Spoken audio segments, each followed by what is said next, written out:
O mundo evoluiu bastante nos últimos anos em vários aspectos, mas quando o assunto é igualdade de gênero, percebemos que apesar dos avanços, as diferenças entre homens e mulheres ainda são grandes, principalmente na área econômica.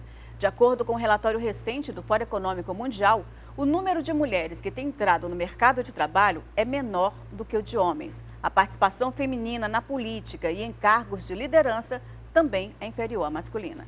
As mulheres, além de ocuparem menos cargos de liderança, também ganham menos em relação aos homens à medida que ascendem profissionalmente. Foi o que apontou a pesquisa do professor Souza Santana, da Fundação Dom Cabral. Ele analisou os salários de homens e mulheres em 12 grandes empresas dos setores indústria e serviços. Abrangendo 50 mil trabalhadores, identificou uma diferença salarial média de 16% entre homens e mulheres que exercem o mesmo cargo. Pois é, a diferença salarial entre homens e mulheres, a ausência de empregos dignos, trabalhos domésticos não remunerados, são alguns dos fatores que contribuem para a desigualdade de gênero e que colocam as mulheres no patamar inferior. Mas como mudar essa realidade? A feminização da pobreza é o nosso assunto de hoje. Entra na roda que o programa já está começando.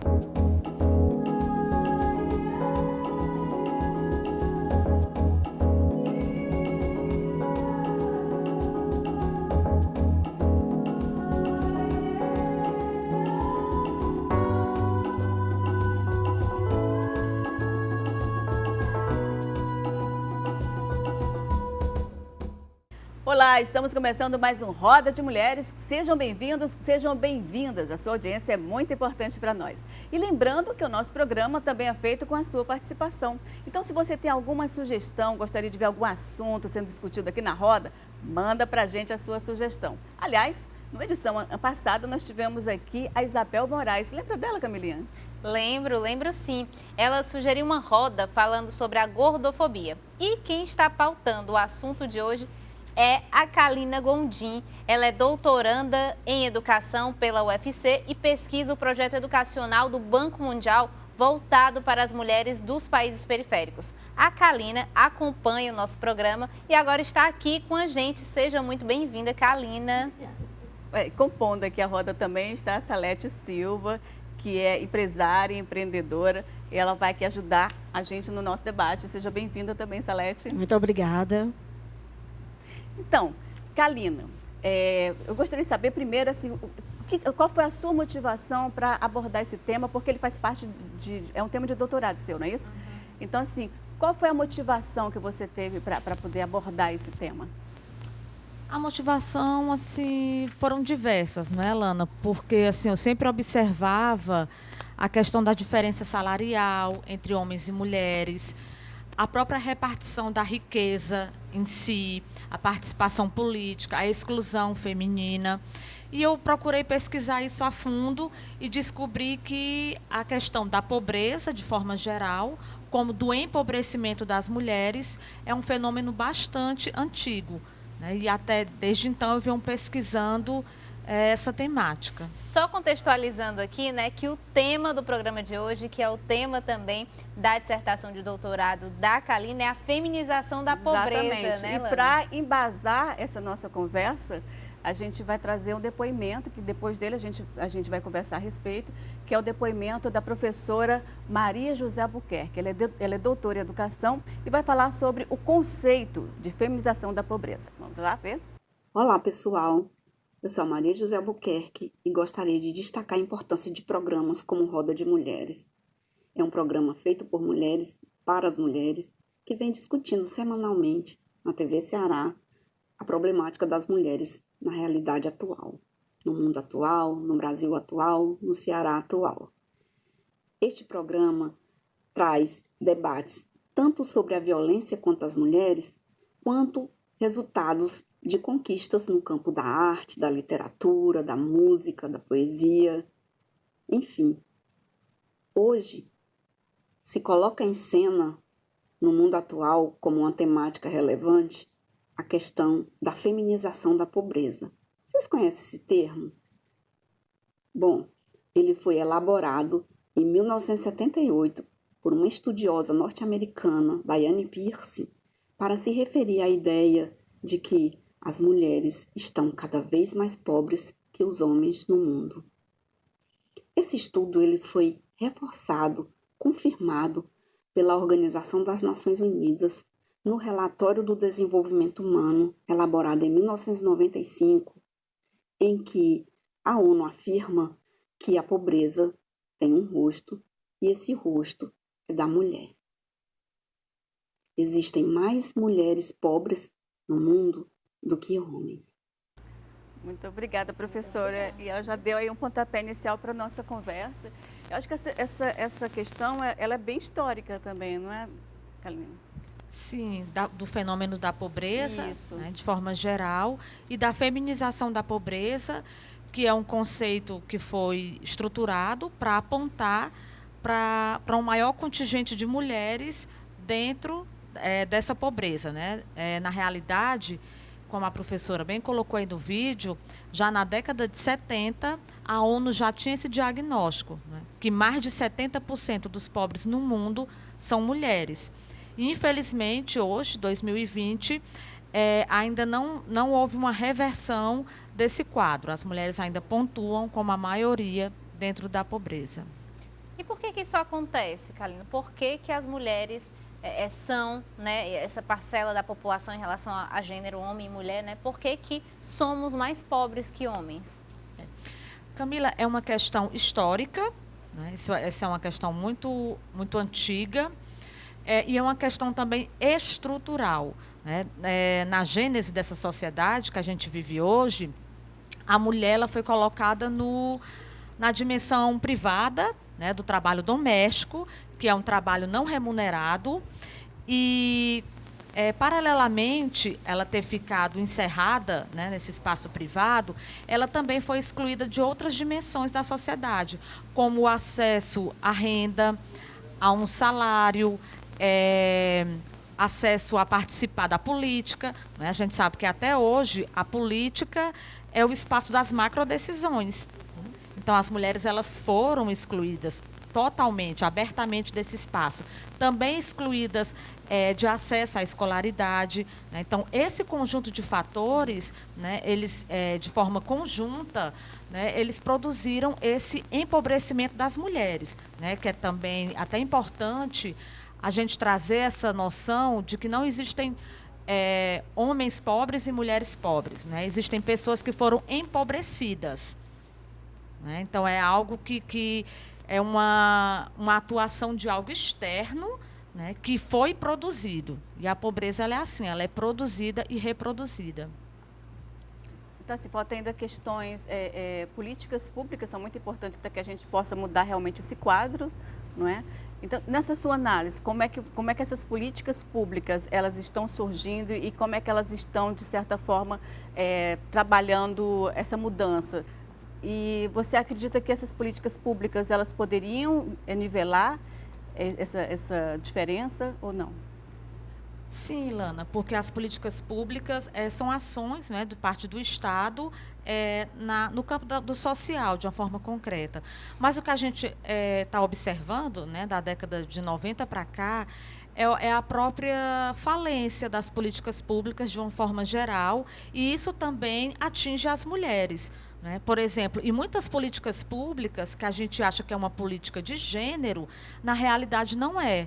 Né? É o que a gente chama de políticas familistas, né? Porque ela tem como foco a família e não a questão da mulher em particular. Né? É o caso, por exemplo, do programa Bolsa Família, né? Que é um programa, uma transferência de renda, que ela é dada preferencialmente para mulheres, né? Mas que ela é um dinheiro que é dirigido para a família. Né? Então, ela não tem um impacto tão grande na condição de gênero da mulher. Né? E a gente vê que esse processo de privatização, de retirada de direitos, isso afeta as famílias, né, a sociedade de forma geral, mas afeta de uma forma mais intensa as mulheres. Né? As mulheres elas são afetadas em maior parte quando uma creche é fechada num bairro, quando faltam médicos no posto de saúde. Né? Então, Porque além da questão do trabalho, né, ela sempre tem a questão da familiar, porque ela está aí nesses dois ambientes, né? Então, assim, se não tem alguém para cuidar, pode falar. Eu acho, sim, tem um pouco também uma questão já histórico, né? Então, quer dizer, não vou falar de mundo, vou falar de Brasil, né? Porque está mais próximo. Mas a nossa história é que aquela coisa, a própria, não estou dizendo que é como eu penso, mas eu acho assim que nós, mulheres, tivemos mães, tivemos avós que nos educaram para quê? Para casar e tomar conta dos nossos filhos, da nossa prole, da nossa família. Dificilmente nós, mulheres, protagonizamos, eu sou a protagonista, eu vou educar minha filha para ela bater asas e voar. E ela ser uma pessoa que vai ter uma carreira, que ela vai ter todo o apoio da mãe, da avó, do avô, do tio. Para o homem, normalmente se faz a seguinte pergunta: já está namorando, mas não vai casar não case cedo não. Já para a menina, para a moça lá de 20, né? Você está com 24 anos, ainda não arranjou ninguém, está com 26. Olhe, é como se a mulher fosse um poço de ter filhos, parir filho, fazer prole, fazer família. E isso, é claro que as nossas mães, as nossas avós não têm nenhuma responsabilidade sobre isso, nem culpa.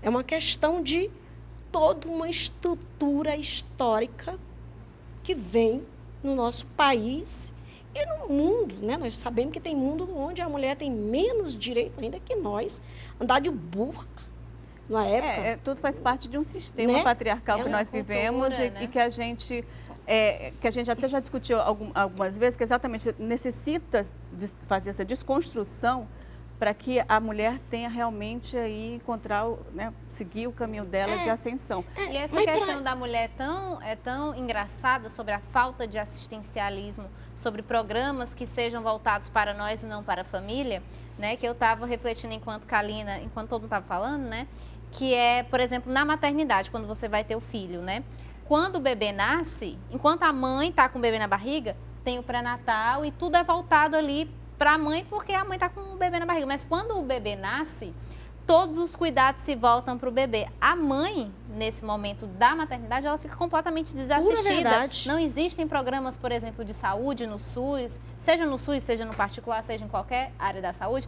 que faça um amparo da mãe. A mãe ela é desassistida psicologicamente, a função dela é cuidar do bebê que nasceu. Não é que isso seja errado, temos que cuidar do bebê que nasceu, né? Mas a mulher, nesse momento, também fica completamente desassistida. Ela não sabe fragilizada emocionalmente, psicologicamente. Tanto que tem milhares de casos de depressão pós-parto. Depressão pós-parto, né? De reestruturação do corpo da mulher mesmo. Não tem um programa que diga, olha, você tem que fazer isso aqui para cuidar do seu corpo, porque isso aqui para voltar para o lugar. Não tem. A assistência é completamente voltada para a criança e a mãe fica lá, né? A mulher. É interessante, Camila, assim, as contradições da sociedade, porque a maternidade é uma coisa que é muito estimulada em todas as mulheres, né? Mas, em contrapartida, não há uma proteção social por parte do Estado, né, e nem uma ajuda mesmo dos companheiros. Então, o que é que acontece? A maternidade, infelizmente, né, quando a gente vai ver as questões concretas, ela acaba também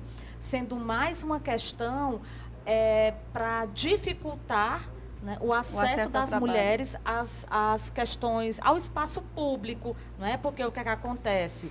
A mulher, muitas vezes, ela não tem acesso, né, como eu já falei aqui, a uma creche, né, a uma questão do cuidado mais coletivo. Então, fica uma coisa muito restrita, muito individual. Então, a mulher ela fica, muitas vezes, excluída, né, por um longo tempo da questão da sociabilidade. Existe uma coisa mais grave também, que é exatamente o fato de, por exemplo, a gravidez, ter todo o período que é necessário, ela está em casa. E depois que ela tem a criança, ela também tem que ficar em um período em casa com essa criança, né? Isso tudo já infelizmente, conta negativo para para ser na hora do admitida, emprego. na hora de entrar no mercado de trabalho. Com certeza. Porque aí a opção vai ser por um homem que não tem essas ligações, digamos Por assim. exemplo, se está numa concorrência, e eu já presenciei isso, porque eu trabalhei já com recrutamento de seleção, onde há necessidade real, onde você tem que atender ao empregador. E o empregador, se empatar ali nas qualificações, um homem e uma mulher, ele vai optar pelo homem. Claro que tem as exceções, nada é regra. Eu acho que tem empresários e empresários. Tem um empresário, falando do empresário homem, que pensa de uma forma respeitosa com o feminino, com a mulher. Mas nós sabemos que tem custos, são despesas para o empresário. Então, eu também, como empresária, eu sou mulher. Então, eu pensaria, eu fico com o homem ou eu fico com a mulher? Por eu ter esse conhecimento anterior e por eu ser mulher, eu vou preferir a mulher. Mas, com certeza, uma pessoa mais pragmática, menos ligada à situação da mulher, vai preferir mesmo o homem. Então, isso vai empobrecendo. Se a gente vê assim, Lana, você falou há pouco tempo a questão do cuidado.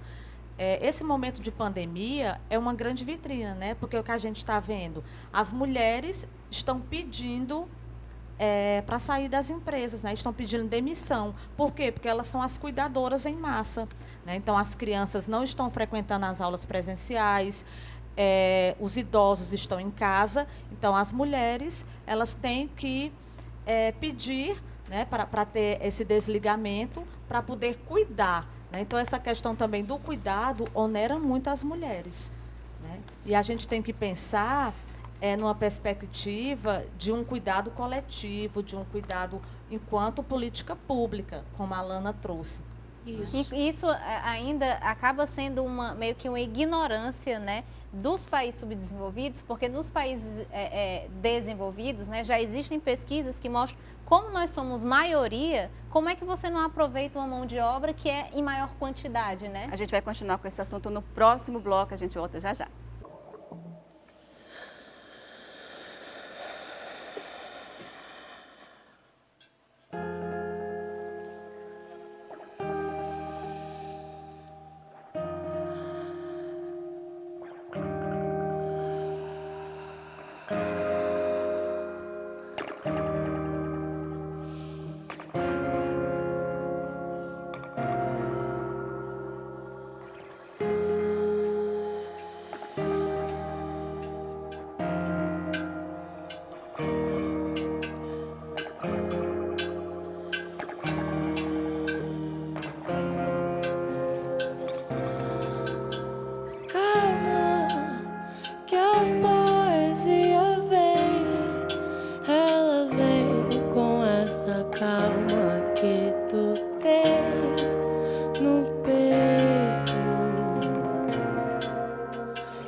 Escuta